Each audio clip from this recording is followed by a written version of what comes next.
السلام عليكم ورحمة الله وبركاته. أعوذ بالله من الشيطان الرجيم. بسم الله الرحمن الرحيم. الحمد لله رب العالمين. اللهم صل على سيدنا محمد وعلى آل سيدنا مولانا محمد. رب اشرح لي صدري ويسر لي أمري واحلل عقدة من لساني يفقهوا قولي.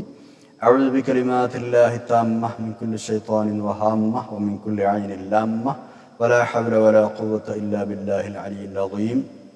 ബഹുമാനരായ മുഅ്മിനീങ്ങളെ മുഅ്മിനാത്തുകളെ, പരിശുദ്ധ ഖുർആനിലെ 210 പേജാണ് ഇന്ന് റൈഹാൻ ഖുർആൻ ക്ലാസ്സിൽ നമുക്ക് പഠിക്കാനുള്ളത്. അല്ലാഹു നമ്മുടെ ഈ സംഗമം സ്വാലിഹായ അമലായി ഖബൂൽ ചെയ്യട്ടെ.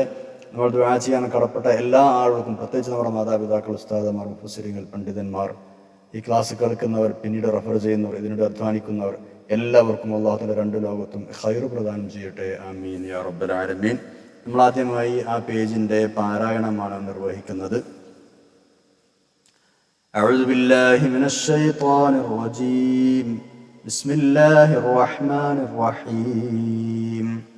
وإذا تتلى عليهم آياتنا بينات قال الذين لا يرجون لقاءنا ائت بقرآن غير هذا أو بدل قل ما يكون لي أن نبدله من تلقاء نفسي إن أتبع إلا ما يوحى إلي إني أخاف إن عصيت ربي عذاب يوم عظيم قل لو شاء الله ما تلوته عليكم ولا أدراكم به فقد لبثت فيكم عمرا من قبله أفلا تعقلون فمن أظلم ممن افترى على الله كذبا أو كذب بآياته إنه لا يفلح المجرمون ويعبدون من دون الله ما لا يضرهم ولا ينفعهم ويقولون هؤلاء شفعاؤنا عند الله قل أتنبئون الله بما لا يعلم في السماوات ولا في الأرض سبحانه وتعالى عما يشركون وما كان الناس إلا أمة واحدة فاختلفوا لولا كلمة سبقت من ربك لقضي بينهم فيما فيه يختلفون ويقولون لولا أنزل عليه آية من ربه فقل إنما الغيب لله فانتظروا إني معكم من المنتظرين صدق الله العلي العظيم. പരിശുദ്ധ ഖുർആനിലെ സൂറത്ത് യൂനുസിൽ 210 പേജിലെ 15 മുതൽ 20 വരെയുള്ള 6 ആയത്തുകളാണ് നമ്മൾ ഓതി വെച്ചത്. 11ാമത്തെ ജുസിലെ 210 പേജ്. നമ്മൾ ക്ലാസ്സിലേക്ക് കടക്കുകയാണ്. കഴിഞ്ഞ പേജിൽ അവസാനമായി നമ്മൾ പറഞ്ഞിരുന്നത് ആദ്യകാല സമൂഹങ്ങൾ ധിക്കാരവും സത്യനിഷേധവും തുടർന്നപ്പോൾ നശിപ്പിക്കപ്പെട്ട കാര്യമാണ്. മക്കക്കാരെ നിങ്ങൾ അവരുടെ പിൻഗാമികളാണ്, നിങ്ങളുടെ നിലപാട് എന്താണെന്നാണ് അല്ലാഹു തആല പരീക്ഷിക്കുന്നത്. മുൻഗാമികളെ പോലെ നിങ്ങളും നിഷേധം തുടരുകയാണെങ്കിൽ അതേ ഗതി നിങ്ങൾക്കും വരും എന്ന് അവരുടെ താക്കീത് ചെയ്ത കാര്യവും കഴിഞ്ഞ ക്ലാസ്സിൽ നമ്മൾ പറഞ്ഞു. ഇങ്ങനെയൊക്കെ താക്കീത് ചെയ്തിട്ടും നബി സല്ലല്ലാഹു അലൈഹി വസല്ലം തങ്ങളുടെ കാലത്തുണ്ടായിരുന്ന മക്കക്കാരെ എന്ത് ചെയ്തു എന്നാണ് എനിക്ക് പറയുന്നത്. സത്യം മനസ്സിലാക്കാൻ പറ്റുന്ന വ്യക്തമായ ഖുർആൻ വ്യാഖ്യാനങ്ങളാണ്, ദൃഷ്ടാന്തങ്ങളാണ് അവരെ ഓതി കേൾപ്പിക്കുന്നത്. ബഹുദൈവ വിശ്വാസം, ബിംബാരാധന ഇതൊക്കെ നിരർത്ഥകമാണ് എന്ന് അവരെ നിരന്തരം ബോധ്യപ്പെടുത്തിക്കൊണ്ടിരിക്കുന്നുണ്ട്. പക്ഷേ ഈ ഖുർആൻ കേൾക്കുന്നത് തന്നെ അവർക്ക് അരോചകമാണ്, അസഹ്യമാണ്. അവർ നബി സല്ലല്ലാഹു അലൈഹി വസല്ലം അവരോട് പറയും, ഏകദൈവ വിശ്വാസം, പരലോകം, പുനർജീവിതം പോലെയുള്ള വിഷയങ്ങൾ പ്രതിപാദിക്കുന്ന ഈ ഖുർആൻ അല്ലാത്ത വേറെ വല്ല ഖുർആൻ നീ കൊണ്ടുവന്നാൽ, അല്ലെങ്കിൽ വേണ്ട ഇതിൽ തന്നെ നീ ആവശ്യമായ ഭേദഗതികൾ വരുത്തിയാൽ ഞങ്ങൾ നിന്നെ സ്വീകരിക്കാം, നിന്നെ അംഗീകരിക്കാം. അവരെ അംഗീകരിക്കാൻ വേണ്ടിയല്ല ഞാൻ ആവശ്യപ്പെടുന്നത്. പരിഹാസ രൂപത്തിലാകാൻ ഈ വഴിയുള്ളൂ. ഇത് പരിഹാസ രൂപത്തിലുള്ള ആവശ്യമാണ്. അവരോട് എന്തു പറയണം എന്ന മറുപടിയാണ് നബി സല്ലല്ലാഹു അലൈഹി വസല്ലം പറയാൻ പറയുന്നത്. ഒന്നേ അവരോട് പറയാനുള്ളൂ, അത് അവരെ പറഞ്ഞ് മനസ്സിലാക്കാൻ പറയുകയാണ്. എന്താ മറുപടി? ഇത് എൻ്റെ വകയല്ല, പരിശുദ്ധ ഖുർആൻ എൻ്റെ വകയല്ല, അത് അള്ളാഹു അവതരിപ്പിച്ചു തരുന്നതാണ്. അത് അതേപടി പിൻപറ്റുകയല്ലാതെ എനിക്ക് വേറെ നിവൃത്തിയില്ല. വല്ല മാറ്റത്തിരുത്തലുകളും വരുത്തിയാൽ ഞാൻ പരലോകത്ത് വെച്ച് കഠിന ശിക്ഷ അനുഭവിക്കേണ്ടി വരും എന്ന് നിങ്ങൾ അവരോട് പറഞ്ഞു നബിയെ സ്വല്ലല്ലാഹു അലൈഹി വസല്ലം. ആയത്ത് പഠിക്കാം, 15-ാമത്തെ ആയത്ത്. ബിസ്മില്ലാഹിർ റഹ്മാനിർ റഹീം. وإذا تتلى عليهم آياتنا بينات قال الذين لا يرجون لقاءنا ائت بقرآن غير هذا أو بدل قل ما يكون لي أن أبدله من تلقاء نفسي إن أتبع إلا ما يوحى إلي إني أخاف إن عصيت ربي عذاب يوم عظيم. وإذا تتلى عليهم آياتنا അവർക്ക് ഓതി കേൾപ്പിക്കപ്പെടുമ്പോൾ ആയാതുന നമ്മുടെ ദൃഷ്ടാന്തങ്ങൾ ബയ്യിനാത്തിൻ വ്യക്തമായ നമ്മുടെ ദൃഷ്ടാന്തങ്ങൾ അവരെ ഓതി കേൾപ്പിക്കപ്പെടുമ്പോൾ ഖാലല്ലദീന ഒരു വിഭാഗം ആളുകൾ പറയുന്നു, മക്ക മുശ്രിക്കുകൾ പറയുന്നു. എങ്ങനെയുള്ളവരാണ് അവർ? ലാ യർജൂന അവർ താല്പര്യപ്പെടുന്നില്ല, ആഗ്രഹിക്കുന്നില്ല, ലിഖാഅന നമ്മളെ കണ്ടുമുട്ടണമെന്ന്, പരലോക ജീവിതത്തിൽ അതായത് മരണാനന്തരം നമ്മളെ കണ്ടുമുട്ടണമെന്ന് ആഗ്രഹിക്കാത്ത ആളുകൾ പറയും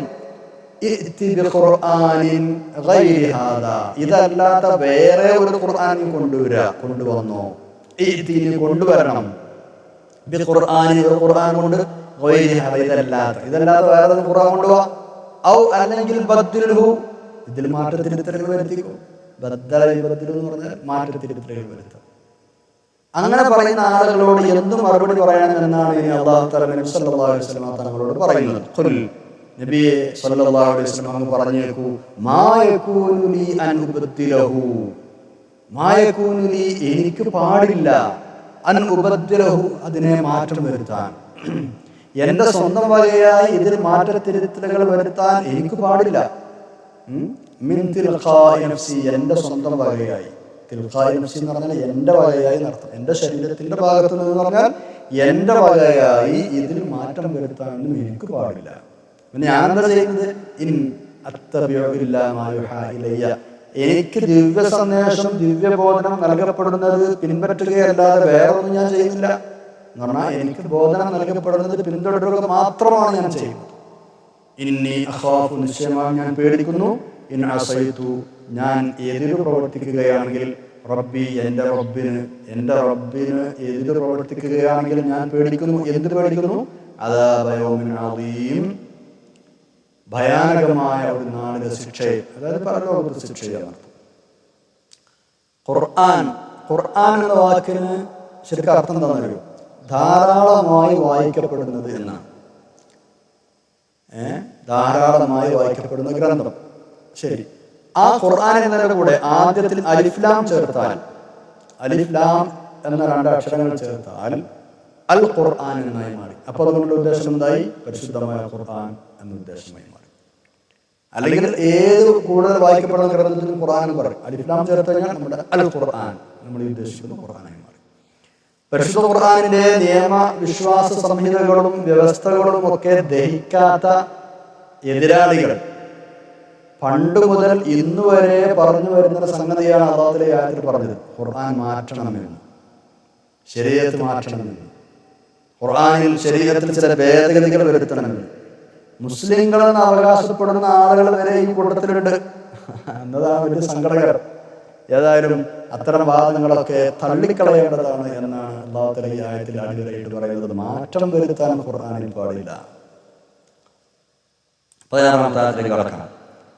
അവരോട് പറയേണ്ട മറുപടി തുടരുകയാണ്.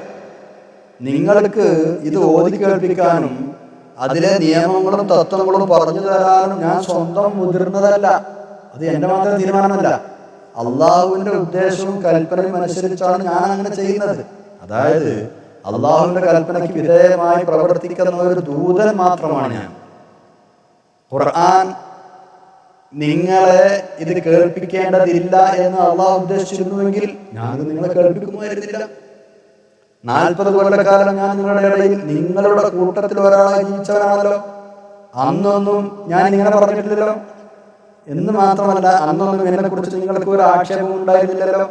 ഇപ്പോ ഈ സമയത്ത് ഞാൻ ഈ ഖുർആൻ നിങ്ങളോട് പറയാൻ തുടങ്ങിയത് അത് എന്റെ തീരുമാനമല്ല, അള്ളാഹുവിന്റെ കൽപ്പന അനുസരിച്ചാണ്.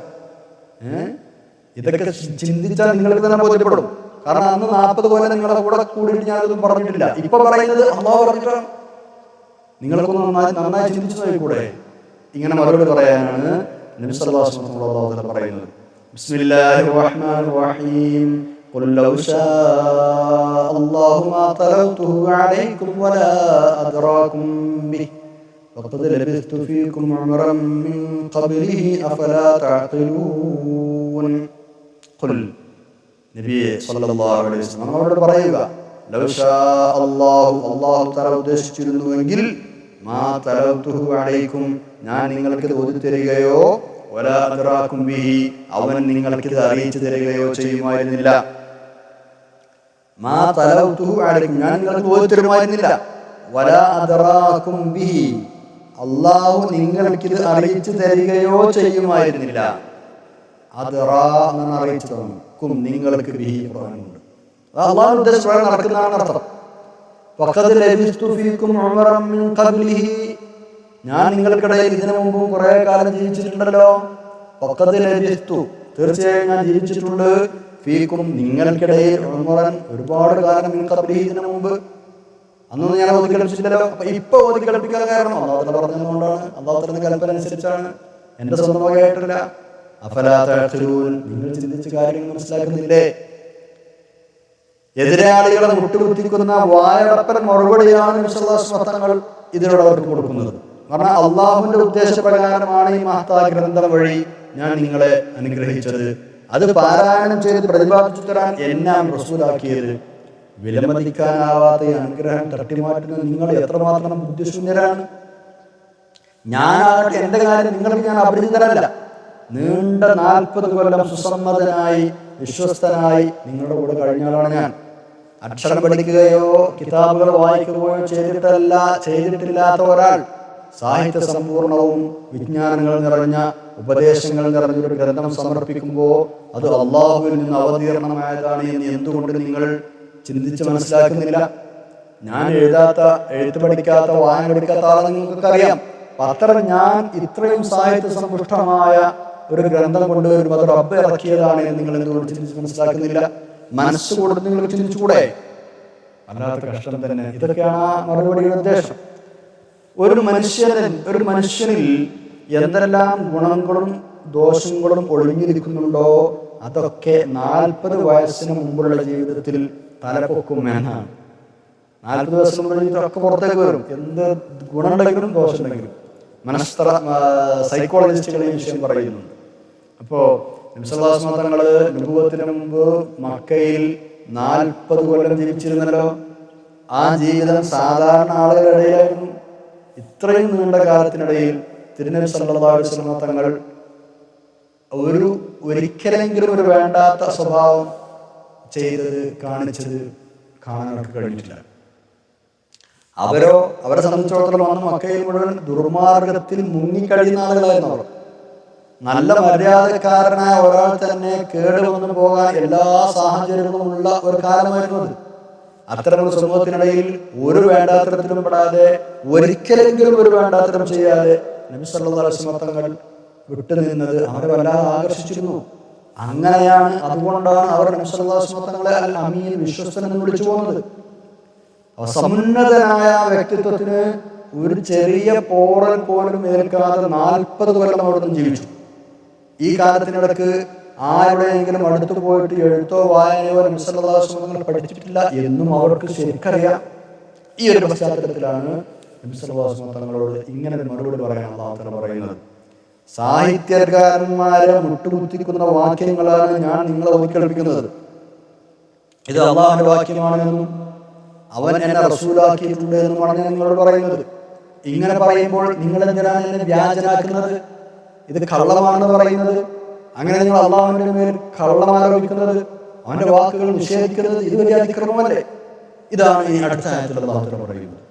40 കൊല്ലത്തെ ജീവിതത്തിനിടയിൽ ഒരു ചെറിയ അപാകത പോലും എന്നെ കുറിച്ച് കാണാത്തവരാണ് നിങ്ങൾ. ആ നിലക്ക് ഞാൻ അള്ളാഹുവിന്റെ കാര്യത്തിൽ കളവ് പറഞ്ഞു എന്ന് ജൽപ്പിക്കാൻ നിങ്ങൾക്ക് എങ്ങനെ കഴിയുന്നു? 17-ാമത്തെ ആയത്ത് നോക്കണം. ബിസ്മില്ലാഹിർ റഹ്മാനിർ റഹീം. فمن أظلم ممن افترى على الله كذبا أو كذب بآياته إنه لا يفلح المجرمون. فمن أظلم, ഏറ്റവും വലിയ അതിക്രമിയായി മറ്റാരുണ്ട്? ഫമൻ അദ്ലം, വലിയ അക്രമിയായി മറ്റാരുണ്ട്? മിമ്മൻ, ഒരാളെക്കാൾ, ഇഫ്തറ, അവൻ വ്യാജം കെട്ടിച്ചമച്ചിരിക്കുന്നു, ഇഫ്തറ, അവൻ കെട്ടിച്ചമച്ചിരിക്കുന്നു, അലല്ലാഹി, അല്ലാഹുവിന്മേൽ, കദിബൻ, വ്യാജം, അല്ലാഹുവിന്റെ പേരിൽ വ്യാജം കെട്ടിച്ചമക്കുകയോ, ഔ കദ്ദബ ബിആയാതിഹി, അല്ലാഹുവിന്റെ ആയാത്തുകൾ നിഷേധിക്കുകയോ ചെയ്തവനേക്കാൾ വലിയ അക്രമി മറ്റാരുണ്ട്? ഇഫ്തറ എന്ന് പറഞ്ഞാൽ കെട്ടിച്ചമച്ചു, ഫാബ്രിക്കേറ്റഡ്. ഇന്നഹു ലാ യുഫ്ലിഹുൽ മുജ്രിമൂൻ, നിശ്ചയമായും ലാ യുഫ്ലിഹു, വിജയിക്കുകയേ ഇല്ല, ആര്? അൽ മുജ്രിമൂൻ, കുറ്റവാളികളായ ആളുകൾ. കുറ്റവാളികൾ ഒരിക്കലും വിജയിക്കില്ല എന്ന് പറഞ്ഞതിൽ പല സൂചനകളുമുണ്ട്.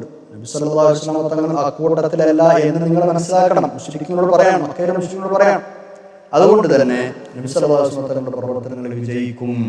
കുറ്റവാളികൾ വിജയിക്കുക എന്ന് പറഞ്ഞാൽ നബി സല്ലല്ലാഹു അലൈഹി വസല്ലം തങ്ങളുടെ പ്രവർത്തനം വിജയിക്കും. അതങ്ങനെ തന്നെ ആയിട്ടുണ്ടല്ലോ, പരിപൂർണമായി വിജയിച്ചിട്ടുണ്ടല്ലോ, ചരിത്രത്തിൽ സാക്ഷിയാണല്ലോ, അല്ലേ? റോമാ ചക്രവർത്തിയായിരുന്ന ഹിറക്ലിയൂസിനെ ഇസ്ലാമിലേക്ക് ക്ഷണിച്ചുകൊണ്ട് നബി സല്ലല്ലാഹു അലൈഹി വസല്ലം ഒരു കത്ത് ദൂതനപക്ഷം കൊടുത്തയച്ചിരുന്നു. നബി സല്ലല്ലാഹു അലൈഹി വസല്ലം കത്ത് കിട്ടിയപ്പോൾ അന്ന് അവിടെ ഷാമിൽ കച്ചവടത്തിന് വേണ്ടി എത്തിയിരുന്ന അബൂ സുഫിയാൻ എന്നവരെ റളിയല്ലാഹു അൻഹു, അന്ന് മുസ്ലിമായിട്ടില്ല, അദ്ദേഹത്തെയും കൂട്ടരെയും ദർബാറിൽ വിളിച്ചു വരുത്തിയിട്ട് ഈ ചക്രവർത്തി നബി സല്ലല്ലാഹു അലൈഹി വസല്ലമയെ കുറിച്ച് പലതും ചോദിച്ചറിഞ്ഞിരുന്നു. അന്ന് മുസ്ലിമാകാത്ത അബൂ സുഫിയാൻ എന്നവർ റളിയല്ലാഹു അൻഹു പിന്നീട് മുസ്ലിമായിട്ടുണ്ട്. മഹാനവറുകൾ നബി സല്ലല്ലാഹു അലൈഹി വസല്ലമയുടെ ശത്രുക്കളുടെ നേതാവായിരുന്നു അന്ന്.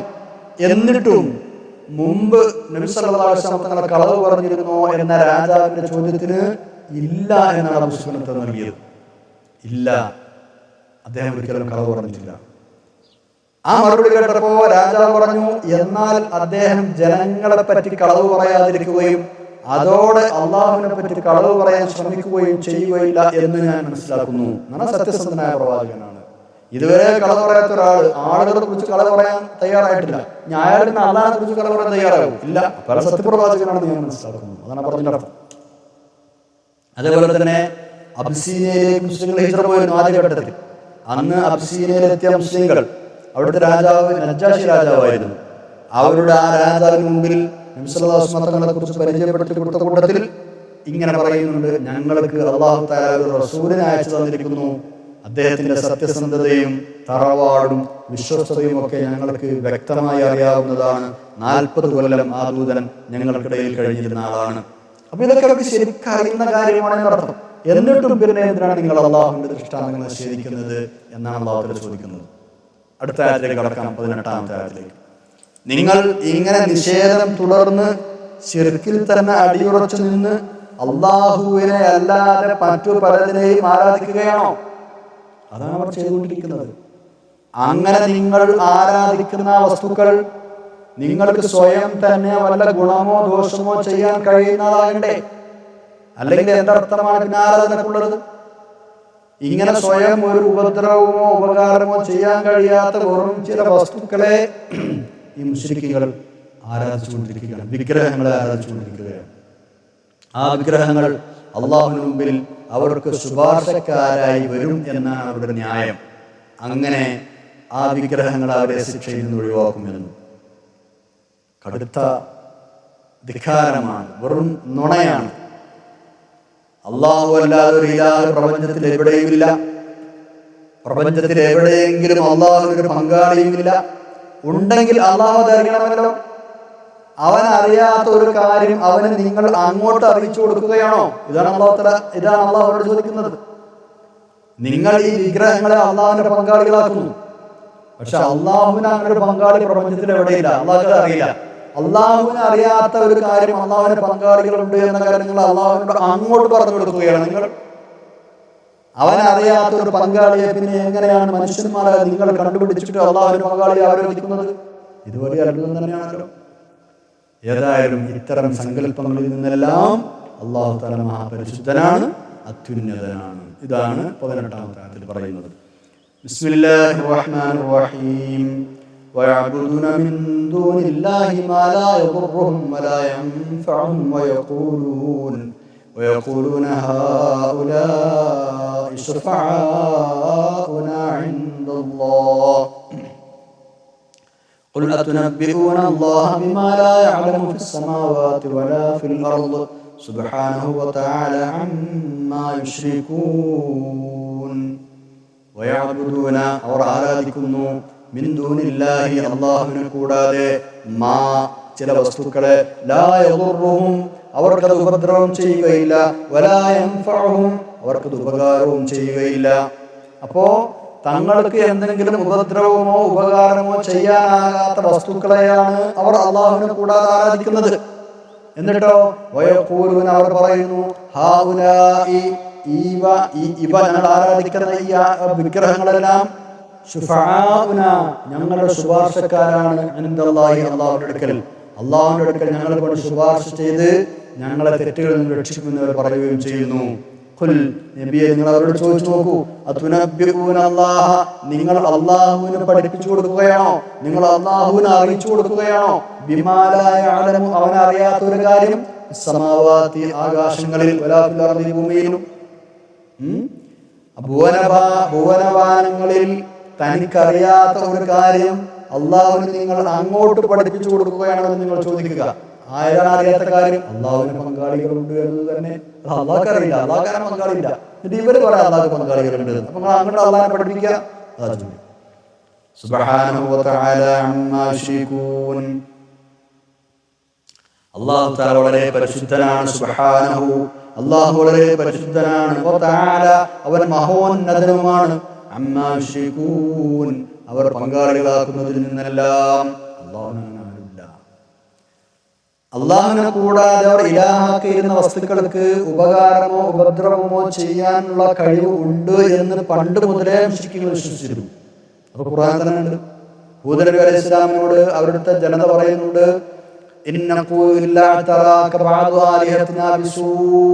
സൂറത്ത് ഹൂദിൽ 54-ാമത്തെ ആയത്ത്, ഞങ്ങളുടെ ഇലാഹുകളിൽ ചിലർ നിനക്കെന്തോ തിന്മ ഏൽപ്പിച്ചിട്ടുണ്ട് എന്ന് തന്നെയാണ് ഞങ്ങൾ പറയുന്നത്. എന്നാൽ അവരുടെ ഇലാഹുകൾക്ക് ഹൂദ് നബിയെ ശപിച്ചോ മറ്റോ ഉപദ്രവം ചെയ്യാൻ കഴിവുണ്ട് എന്നവർ വിശ്വസിച്ചിരുന്നു. അല്ലേ? അതിന്റെ അർത്ഥം. അതുപോലെ തന്നെ ബിംബാരാധനയുടെ അർത്ഥശൂന്യത സംബന്ധിച്ച് ഇബ്രാഹിം നബി അലൈഹി സ്വലാം തന്റെ ഖൗമിനെ ബോധ്യപ്പെടുത്തിയപ്പോ അവരെന്താ പറഞ്ഞത്? അവർ ആ ഇലാഹുകളെ ചൂണ്ടിയിട്ട് മഹാനവറുകളെ ഭീഷണിപ്പെടുത്തി. നിനക്ക് ഞങ്ങളെ ഇലാഹുകളുടെ ഭാഗത്തും വല്ല വേണ്ടാത്തരങ്ങളും കേൾക്കും, അതുകൊണ്ട് ഉണ്ടായിരുന്നു. അതിന് മഹാനവറുകൾ കൊടുത്ത മറുപടി സൂറത്തുൽ അൻആം 80-81 അല്ലാഹു തആല പറയുന്നുണ്ട്. അതിന്റെ ചുരുക്കം വലാ അഖാഫു മാ തുശ്രികൂന ബിഹി ഇല്ലാ അൻ യശാ റബ്ബി ഷൈആ. നിങ്ങളെ പേടിക്കൊന്നും വേണ്ട, നിങ്ങളുടെ ബിംബങ്ങൾ വഴി എനിക്ക് വല്ലതും തട്ടും, എനിക്ക് വല്ലതും ഉണ്ടാവും, വല്ല ആപത്തും ഉണ്ടാവും നിങ്ങൾ പറഞ്ഞ് ഭീഷണിപ്പെടുത്താൻ എനിക്കൊരു പേടിയില്ല. എൻ്റെ റബ്ബ് ഉദ്ദേശിച്ചല്ലാതൊന്നും നടക്കൂല. അപ്പോ ഇവിടുന്ന് എന്ത് മനസ്സിലായി? തങ്ങൾ ആരാധിക്കുന്ന ഇത്തരം വിഗ്രഹങ്ങൾക്ക് സ്വയം കഴിവുണ്ട് എന്ന് അവർ വിശ്വസിച്ചിരുന്നു. അത് ഖുർആൻ തന്നെ ഉണ്ട്. പൗരാണിക മുശ്രിക്കുകളുടെ ആ വിശ്വാസം നബി സല്ലല്ലാഹു അലൈഹി വസല്ലം തങ്ങളുടെ കാലത്തുണ്ടായിരുന്ന മക്കാ മുശ്രിക്കുകൾക്കും ഉണ്ടായിരുന്നു എന്ന് 39-36 അധ്യായം 36 ആയത്തിൽ പറയുന്നുണ്ട്. വയഖവ്വിഫൂനക ബില്ലദീന മിൻ ദൂനി സൂറത്തുൽ സുമർ 36 ആയത്ത്. അള്ളാഹുവിന് പുറമെയുള്ള ദൈവങ്ങളെ ചൂണ്ടിക്കാട്ടി താങ്കളെ അവർ ഭയപ്പെടുത്തുന്നു. അപ്പൊ മക്കയിലെ മുശ്രിക്കുകൾക്കും ആ ബിംബങ്ങൾക്ക് സ്വയം കഴിവുണ്ട് എന്നവർ വിശ്വസിച്ചിരുന്നു എന്ന് ചുരുക്കം.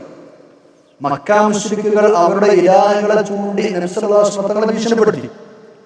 ഉഹദ് യുദ്ധത്തില് ശത്രുക്കൾക്ക് ചെറിയ തോതിലുള്ള വിജയം നേടാൻ കഴിഞ്ഞിരുന്നല്ലോ.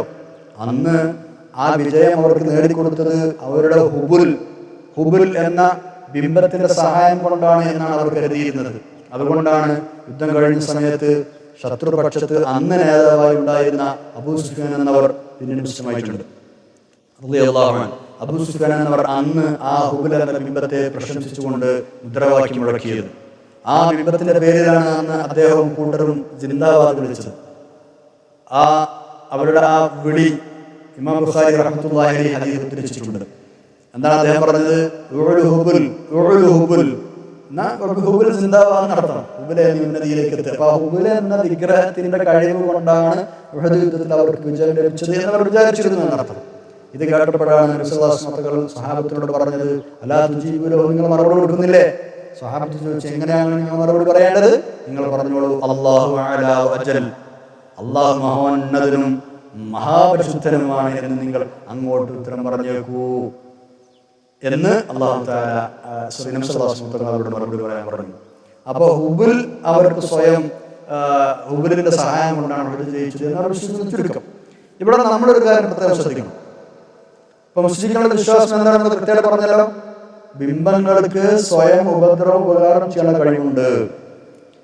ഈ ആയത്ത് പഠിക്കുമ്പോൾ നമ്മൾ ശ്രദ്ധിക്കേണ്ടത്, അഹ്ലുസുന്നത്തുൽ ജമാഅത്തിന്റെ അനുയായികളായ നമ്മളെ ആക്ഷേപിക്കാൻ ഈ വാക്യം ചില ബിദ്അഈ കക്ഷികൾ ദുർവ്യാഖ്യാനം ചെയ്യാറുണ്ട്. അത്തരം ദുർവ്യാഖ്യാനങ്ങൾക്കൊന്നും ചെവി കൊടുക്കേണ്ടതില്ല.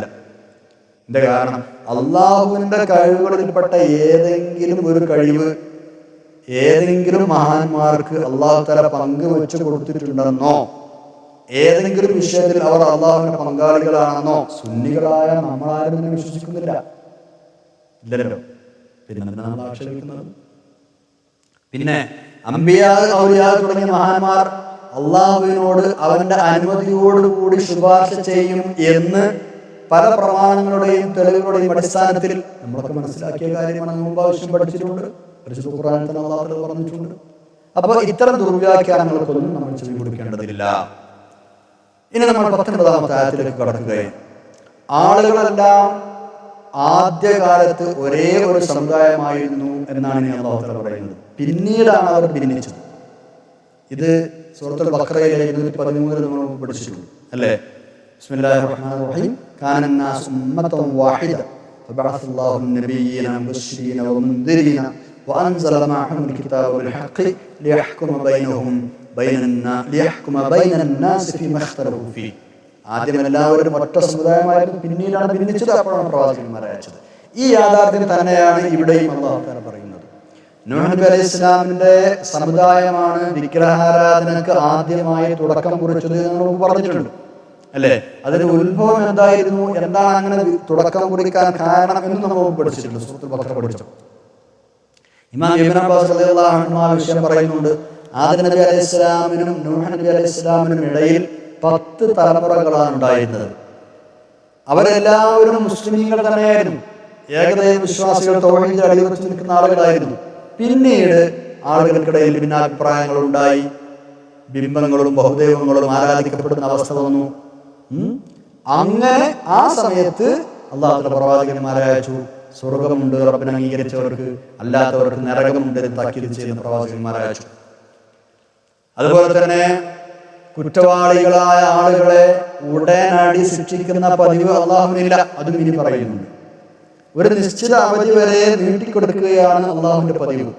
അതായത് പാരത്രിക ലോകത്ത് രക്ഷാശിക്ഷകളുടെ ഇടം എന്ന് നേരത്തെ അവൻ നിശ്ചയിച്ച ഒരു ലോകത്ത് അവിടെ വെച്ചിട്ടാണ് അവൻ അതിന്റെ പ്രതിഫലം കൊടുക്കുക. അള്ളാഹു നേരത്തെ നിശ്ചയിച്ചിട്ടുണ്ട്. ദുന്യാവെന്ന് ശിക്ഷാരക്ഷകൾ കൊടുക്കുന്നില്ല, താൽക്കാലികമായ ഇടം കൊടുത്തു എന്നല്ലാതെ ശരിക്കും അതിന്റെ സ്ഥലം എവിടെയാണ്? പരലോകമാണ്. അതാണ് രക്ഷയുടെയും ശിക്ഷയുടെയും ഇടയും പരലോകമാണ് എന്ന് അള്ളാഹു നേരത്തെ തീരുമാനിച്ചത് കൊണ്ടാണ് പല തെറ്റുകൾക്കും ഉടനടി റബ്ബ് ശിക്ഷിക്കാത്തത്. അങ്ങനെ ഒരു തീരുമാനമുണ്ട് എന്നാണ് ഇനി നമ്മൾ പഠിക്കുന്ന ആയത്തിൽ കലിമത്ത് എന്ന ഒരു പദം വരുന്നുണ്ട്. അതുകൊണ്ടുള്ള ഉദ്ദേശം, അതായത് അങ്ങനെ ഒരു നിശ്ചയം ഉണ്ടായിരുന്നില്ലെങ്കിൽ പെട്ടെന്ന് തന്നെ ശിക്ഷ നൽകത്തക്ക തെറ്റുകുറ്റങ്ങളാണ് മനുഷ്യന്മാർ നിരന്തരമായി ചെയ്തുകൊണ്ടിരിക്കുന്നത്. സ്വന്തം താല്പര്യങ്ങൾക്ക് വേണ്ടി പ്രശ്നങ്ങളും ഭിന്നിപ്പും ഉണ്ടാക്കുന്ന ധിക്കാരികൾ, അതിക്രമകാരികൾ, അവരെയൊക്കെ പാഠം പഠിപ്പിക്കുന്ന ശിക്ഷ അപ്പോൾ തന്നെ അള്ളാഹുവിന് നൽകാമായിരുന്നു. പക്ഷേ ഇങ്ങനെ ഒരു നിശ്ചയം, രക്ഷാശിക്ഷകൾ കൊടുക്കുന്ന ഇടം പരലോകമാണ് എന്നൊരു നിശ്ചയം നേരത്തെ ഉള്ളത് കൊണ്ടാണ് ഇപ്പോൾ തന്നെ ഒരു അവസാന തീരുമാനം ഉണ്ടാക്കി നടപടിയെടുക്കാത്തത് എന്ന് ചുരുക്കം. ആയത്തിലേക്ക് കടക്കാം. 19-ാമത്തെ ആയത്ത്. ബിസ്മില്ലാഹിർ റഹ്മാനിർ റഹീം. വമാ കാന അന്നാസു ഇല്ലാ ഉമ്മതൻ വാഹിദതൻ ഫഖ്തലഫൂ വലൗലാ കലിമത്തുൻ سبقت من ربك لقضي بينهم فيما فيه يختلفون وما كان الناس إلا أمة واحدة. മനുഷ്യരെല്ലാവരും ഒരേ ഒരു സമുദായമല്ലാതെ ആയിരുന്നില്ല എന്ന് പറഞ്ഞാൽ ഒരേ ഒരു സമുദായം മാത്രമായിരുന്നു. ഇല്ല ഉമ്മത്തൻ വാഹിദ, ഒരൊറ്റ സമുദായമല്ലാതെ ആയിരുന്നില്ല, ഒരു സമുദായം മാത്രമായിരുന്നു. ഫഖ്തലഫു, എന്നിട്ട് പിന്നീട് അവർ ഭിന്നിച്ചു, പിന്നീട് പല കോലത്തിലായി. അല്ലാഹു തആല പറയാ, അങ്ങനെ ഭിന്നിച്ചിട്ട് ഒരു ശിർക്കുകളും തെറ്റുകളും ഒക്കെ ചെയ്യാൻ തുടങ്ങി. അപ്പൊ അല്ലാഹു തആല അവരെ ശരിക്കും അപ്പൊ തന്നെ ശിക്ഷിക്കാൻ വേണ്ടത്, പക്ഷേ അല്ലാഹു തആല ശിക്ഷിച്ചില്ല. എന്താ കാരണം? അവന്റെ നടപടി അതല്ല. പരലോകത്ത് നൽകാൻ വേണ്ടി, രക്ഷയും ശിക്ഷയും പരലോകത്ത് നൽകാൻ വേണ്ടി നേരത്തെ തീരുമാനിച്ചതുകൊണ്ട് അവർ ശിക്ഷിച്ചില്ല. വലൗലാ കലിമത്തുൻ, ഒരു തീരുമാനം നേരെ ഉണ്ടായിരുന്നില്ലെങ്കിൽ, സബഖത്ത് നേരത്തെ മിർ റബ്ബിക, രക്ഷിതാവികളിൽ നിന്നുള്ള, താങ്കളുടെ രക്ഷിതാവികളിൽ നിന്നുള്ള ഒരു തീരുമാനം നേരത്തെ ഉണ്ടായിട്ടില്ലായിരുന്നുവെങ്കിൽ, സബഖ എന്ന് പറഞ്ഞാൽ മുൻകടന്നു, നേരത്തെ മുന്നിലുണ്ടായി. അപ്പൊ വലൗലാ കലിമത്തുൻ സബഖത്ത്, നേരത്തെ ഒരു തീരുമാനം ഉണ്ടായിരുന്നില്ല എങ്കിൽ, മിർ റബ്ബിക, അങ്ങയുടെ രക്ഷിതാവിന്റെ പക്കൽ നിന്നുള്ള, അതായത് രക്ഷാശിക്ഷയുടെ ഇടം പരലോകമാണ് എന്നൊരു തീരുമാനം നേരത്തെ ഉണ്ടായിരുന്നില്ലെങ്കിൽ, ലഖുദിയ ബൈനഹും ഫീമാ ഫീഹി യഖ്തലിഫൂൻ, അവർ ഭിന്നിച്ചിരുന്ന കാര്യങ്ങളിൽ പെട്ടെന്നൊരു വിധി വിധിക്കപ്പെടുമായിരുന്നു. എന്ന് പറഞ്ഞാൽ ഒരു ദ്രുത വിധി, അല്ലെങ്കിൽ അവർക്കിടയിൽ തൽക്ഷണം ആ വിധി നടപ്പിൽ വരുത്തുമായിരുന്നു. എന്താ വിധി? ശിക്ഷയുടെ വിധി. ഇവര് തെറ്റ് ചെയ്ത് ജീവിക്കാൻ, തെറ്റ് ജീവിക്കുമ്പോ അപ്പൊ തന്നെ ലഖുദിയ ബൈനഹും, അപ്പോൾ തന്നെ പിന്നെ അവർക്കിടയിൽ തീരുമാനിക്കപ്പെടുമായിരുന്നു, അല്ലെങ്കിൽ ഒരു വിധി നടപ്പിൽ വരുത്തപ്പെടുമായിരുന്നു. ഫീമാ ഫീഹി യഖ്തലിഫൂൻ, ഏതൊരു കാര്യത്തിലാണ് അവർ ഭിന്നിച്ചിരിക്കുന്നത് ആ കാര്യത്തിൽ അപ്പോൾ തന്നെ ഒരു തീരുമാനം നടപ്പാക്കപ്പെടുമായിരുന്നു, അപ്പോൾ തന്നെ അവർ സൃഷ്ടിക്കപ്പെടുമായിരുന്നു എന്നർത്ഥം. അടുത്ത ആയത്തിലേക്ക് 20-ാമത്തെ ആയത്ത്. അല്ലാഹുവിനെ കൂടാതെ മറ്റു പല വസ്തുക്കളെയും ദൈവങ്ങളാക്കി വെച്ച മുശ്രിക്കുകൾ സാധാരണ ചോദിക്കാറുള്ള ഒരു ചോദ്യമാണ് ഇനിയുള്ള ആയത്തിൽ പറയുന്നത്. ഏറ്റവും വലിയ അമാനുഷിക ശക്തിയാണ് വിശുദ്ധ ഖുർആൻ. ഇതവർ സ്വന്തം അനുഭവത്തിലൂടെ കണ്ടതാണ് എന്ന് മാത്രമല്ല, ചന്ദ്രൻ പിളർക്കുക പോലെയുള്ള വലിയ ദൃഷ്ടാന്തങ്ങളും അവർ കണ്ണുകൊണ്ട് കണ്ടിരുന്നു. അപ്പൊ നബി സല്ലല്ലാഹു അലൈഹി വസല്ലം തങ്ങൾ സത്യസന്ധനാണ് എന്ന് മനസ്സിലാക്കാനും അവിടത്തിൽ വിശ്വസിക്കാനും വേറൊരു തെളിവിന്റെ ആവശ്യം ശരിക്കും അവർക്കില്ല. പക്ഷേ അവരുടെ രീതി തെളിവ് കണ്ടിട്ട് അതിന്റെ അടിസ്ഥാനത്തിൽ പ്രവർത്തിക്കാന്നുള്ളതല്ലോ. അതുകൊണ്ട് തന്നെ അവർ തീരുമാനിച്ചത് എന്തിനാണെന്നറിയോ? മുടന്ത ന്യായങ്ങളുമായി രംഗത്ത് വരാൻ. എന്താണ് നബി സല്ലല്ലാഹു അലൈഹി വസല്ലം ചോദിക്കുന്നത്? എന്തുകൊണ്ടാണ് മൂസാ നബി അലൈഹി സ്വലാമിന്റെ വടി പോലെ ഒരു ദൃഷ്ടാന്തം ഞങ്ങൾ കൊണ്ടുവരാത്തത്? സാലിഹ് നബി അലൈഹി സ്വലാമിന്റെ ഒട്ടകം പോലെ എന്താ ഞങ്ങൾക്ക് ദൃഷ്ടാന്തം കൊണ്ടുവരാത്തത്? ഞങ്ങൾ ആവശ്യപ്പെടുന്ന ദൃഷ്ടാന്തം എന്താ നീ കൊണ്ടുവരാൻ തരാത്തത്? മൂസാ നബിന്റെ വടി പോലെ, സാലിഹ് ഒട്ടകം പോലെ ഞങ്ങൾ പറയാം, അത് നീ കൊണ്ടുപോകും. ഇത് ഇടക്കിടക്ക് ഇതിങ്ങനെ ചോദിക്കാനുള്ള ഒരു രീതിയായിരുന്നു. അല്ലാഹു തആല പറയുന്നത്, ഏത് ദൃഷ്ടാന്തം കൊണ്ടുവരാനും അല്ലാഹുവിന് കഴിയും, പക്ഷേ എന്ത് കണ്ടാലും അവർ വിശ്വസിക്കുകയില്ല എന്ന് അല്ലാഹുവിനറിയാം. അതുകൊണ്ട് അവരോട് ഇങ്ങനെ മറുപടി പറയാൻ അല്ലാഹു തആല കൽപ്പിക്കുകയാണ്. ഇങ്ങനെ ദൃഷ്ടാന്തം വരുമെങ്കിൽ എപ്പോൾ? ഇതൊക്കെ അദൃശ്യ കാര്യങ്ങളാണ്. ഇത് അല്ലാഹുവിന് മാത്രമേ അറിയൂ. നമുക്ക് അതൊക്കെ കാത്തിരുന്ന് കാണാം. ശരിയാണ്, അവർ കാത്തിരുന്നു. അവസാനം കണ്ടതെന്തായിരുന്നു? അവരുടെ നാടും വീടും ഒക്കെ അവർക്ക് നഷ്ടപ്പെട്ടു. ജനങ്ങൾ കൂട്ടമായി ഇസ്ലാമിലേക്ക് കടന്നു വന്നു. മക്ക ഇസ്ലാമിന് കീഴിലായി. അത് വലിയ ദൃഷ്ടാന്തമല്ലേ അല്ലേ? നോക്കി 20-ാമത്തെ ആയത്ത്. ബിസ്മില്ലാഹിർ റഹ്മാനിർ റഹീം. വയഖൂലൂന ലൗലാ ഉൻസില അലൈഹി ആയത്തുൻ മിർ റബ്ബി ഫഖുൽ ഇന്നമൽ ഗൈബു ലില്ലാഹി ഫന്തസിറൂ ഇന്നി മഅകും മിനൽ മുൻതസിരീൻ. വയഖൂലൂൻ, അവർ പറഞ്ഞുകൊണ്ടിരിക്കുന്നു, അവർ ചോദിച്ചുകൊണ്ടിരിക്കുന്നു, ലൗലാ ഉൻസില അലൈഹി, ഇറക്കപ്പെട്ടുകൂടായിരുന്നോ, അദ്ദേഹത്തിന് മേൽ ഇറക്കപ്പെട്ടുകൂടായിരുന്നോ, ആയത്തുൻ മിർ റബ്ബിഹി, അല്ലാഹുവിന്റെ ഭാഗത്തു നിന്നുള്ള ഒരു ദൃഷ്ടാന്തം. തിരുനബി സല്ലല്ലാഹു അലൈഹി വസല്ലം തങ്ങളുടെ റബ്ബിന്റെ ഭാഗത്തു നിന്ന് എന്തുകൊണ്ട് ഒരു ദൃഷ്ടാന്തം ലഭിക്കുന്നില്ല, അവതരിപ്പിക്കപ്പെടുന്നില്ല എന്നവർ ചോദിക്കുന്നു. ലൗലാ ഉൻസില അലൈഹി ആയത്തുൻ മിർ റബ്ബിഹി, എന്ത് ദൃഷ്ടാന്തങ്ങളാണ് അവതരിപ്പിക്കാത്തത്? ഞങ്ങൾ പറയുന്നത് പോലെ നിങ്ങൾ അവരോട് മറുപടി പറഞ്ഞേക്കൂ, ഇന്നമൽ ഗൈബു ലില്ലാഹ്, അദൃശ്യ കാര്യങ്ങൾ അല്ലാഹുവിന്റെ അടുക്കലാണ്. എപ്പോഴും ദൃഷ്ടാന്തങ്ങൾ വരും, എങ്ങനെയൊക്കെ അവതരിപ്പിക്കും, എന്നിട്ട് ആരൊക്കെ വിശ്വസിക്കും, ഇതൊക്കെ അള്ളാഹുവിന് അറിയുന്ന കാര്യങ്ങളാണ്. അതുകൊണ്ട് ഫന്തദിറൂ, നിങ്ങൾ പ്രതീക്ഷിച്ചുകൊണ്ടിരുന്നോളൂ ആ ദൃഷ്ടാന്തങ്ങൾ വരുമോ ഇല്ല എന്നൊക്കെ. ഇന്നി മഅക്കും, നിശ്ചയമായി ഞാനും നിങ്ങളുടെ കൂടെ മിനൽ മുൻതദിരീൻ, കാത്തിരിക്കുന്നവരുടെ കൂട്ടത്തിൽ തന്നെയാണ്. ഞാനും കാത്തിരിക്കാണ്, നിങ്ങളും കാത്തിരുന്നോളൂ. അങ്ങനെ അവർ കാത്തിരുന്നു. വലിയ ദൃഷ്ടാന്തം അള്ളാഹു കാണിച്ചു കൊടുത്തു. അവരൊക്കെ പാപ്പരായി. മക്ക മൊത്തം ഇസ്ലാമിന് കീഴിൽ വന്നു. അവർക്ക് അവരോട് നാളെ നഷ്ടപ്പെട്ടു ഉണ്ടായില്ലേ.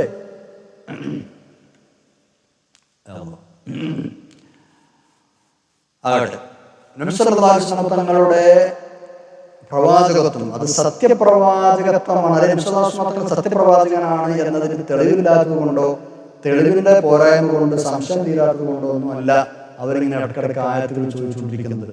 നബി സല്ലല്ലാഹു അലൈഹി വസല്ലം തങ്ങളെ ഉത്തരം മുട്ടിക്കാനും പരിഹസിക്കാനും ഒക്കെയാണ് അവരുടെ താല്പര്യം.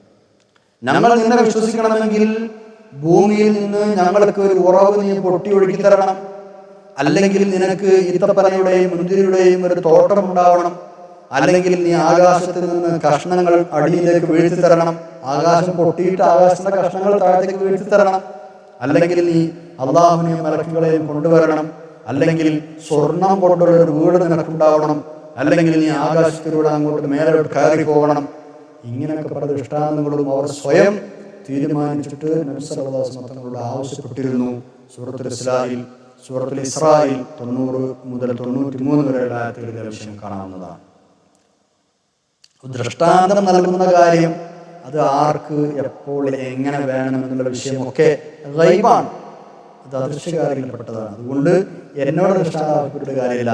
സത്യത്തിൽ ഈ ഒരു ആയത്തിന്റെ ഭാഗം അവർക്ക് കനത്ത താക്കീത് കൂടിയാണ്. കാത്തിരുന്നുകൊള്ളൂ, ഞാനും കാത്തിരിക്കാം എന്ന് പറഞ്ഞ ഭാഗമൊക്കെ ശരിക്കും താക്കീതാണ്. ഇത്രയുമാണ് ഇന്നത്തെ ക്ലാസ്സിൽ നമുക്ക് പഠിക്കാനുള്ളത്. അല്ലാഹു തആല നമ്മളെ ഈ ക്ലാസ് സ്വീകരിക്കട്ടെ. നമുക്ക് രാജിപ്പിക്കാം. അൽഹംദുലില്ലാഹി റബ്ബിൽ ആലമീൻ. അല്ലാഹുമ്മ സ്വല്ലി അലാ സയ്യിദിനാ മുഹമ്മദ് വഅലാ ആലി സയ്യിദിനാ മൗലാനാ മുഹമ്മദ്. അല്ലാഹു റഹ്മാനായ തമ്പുരാനെ, നിങ്ങൾ പറഞ്ഞത് കേട്ടത് സ്വാലിഹായ അമലായി സ്വീകരിക്കണം തമ്പുരാനെ. ഞങ്ങളുടെ ക്ലാസ്സിനെ സ്വീകരിക്കണം തമ്പുരാനെ. ഞങ്ങളെല്ലാ തെറ്റുകുറ്റവും അവിടുന്ന് മാപ്പാക്കി തരണം റഹ്മാനെ. ഞങ്ങളുടെ മാതാപിതാക്കൾ, ഉസ്താദുമാർ, വസിയത്ത് ഞങ്ങൾ കടപ്പെട്ടവർ, ഞങ്ങളെ പഠിപ്പിച്ചവർ, ഗുണനാഥന്മാർ, കേൾക്കുന്നവർ, പഠിക്കുന്നവർ എല്ലാവർക്കും ഈ രണ്ട് ലോകത്തും ഖൈർ പ്രദാനം ചെയ്യണം തമ്പുരാനെ. ഞങ്ങളെല്ലാ പ്രയാസങ്ങളും വിഷമങ്ങളും സലാമത്ത് നൽകണം തമ്പുരാനെ. ആഖിറത്ത് നന്നാക്കി തരണം അല്ലാഹ്. ഇഖ്ലാസോടുകൂടി ഖുർആനും ദീനും ഖിദ്മത്തും അവസരം നൽകണം തമ്പുരാനെ. اللهم اجعل جمعنا هذا جمعا مرحوما وتفرقنا من بعده تفرقا معصوما ولا تجعل اللهم فينا ولا منا ولا معنا شقيا ولا مطرودا ولا محروما. ربنا آتنا في الدنيا حسنة وفي الآخرة حسنة وقنا عذاب النار. ربنا تقبل منا إنك أنت السميع العليم وتب علينا إنك أنت التواب الرحيم. آمين برحمتك يا أرحم الراحمين. وصلى الله تعالى وسلم على خير خلقه سيدنا محمد وعلى آله وصحبه أجمعين. سبحان ربك رب العزة عما يصفون وسلام على المرسلين والحمد لله رب العالمين. നിങ്ങൾ എല്ലാവരും ഇപ്പോൾ ദുആ ചെയ്യണം. സുബ്ഹാനല്ലാഹി വബിഹംദിക അഷ്ഹദു അൻ ലാ ഇലാഹ ഇല്ല അൻത അസ്തഗ്ഫിറുക വഅതൂബു ഇലൈക്. അസ്സലാമു അലൈക്കും വറഹ്മത്തുള്ളാഹി വബറകാതുഹു.